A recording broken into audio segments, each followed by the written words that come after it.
मर्दान और लकी मरवत में फायरिंग के मुख्तलिफ वाकयात में 10 साला बच्चे समेत 5 अफराद जाँ बहक हो गए।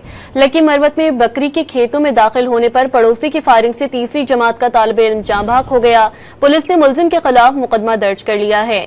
उधर मर्दान तख्त भाई के इलाके में नाराज खातून को मनाने के लिए सुलह के दौरान फायरिंग से शौहर और देवर जाँ बहक हो गए। मुलजिमान को मौके पर असलहे समेत गिरफ्तार कर लिया गया। तख्त भाई में ही फायरिंग से खालिद नामी शख्स जाँ बहक हुआ। रिंग रोड बहराम खान चौकी के करीब फायरिंग से 40 साला एहसानुल्लाह जाँ बहक हुआ और काटलिंग में फायरिंग से एक 38 साला शख्स जख्मी हुआ।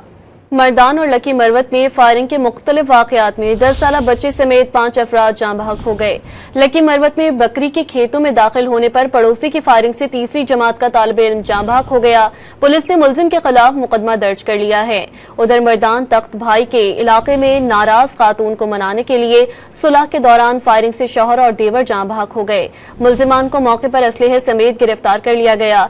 तख्त भाई में ही फायरिंग से खालिद नामी शख्स जाँ बहक हुआ। रिंग रोड बहराम खान चौकी के करीब फायरिंग से 40 साला एहसानुल्लाह जाँ बहक हुआ और काटलिंग में फायरिंग से एक 38 साला शख्स जख्मी हुआ।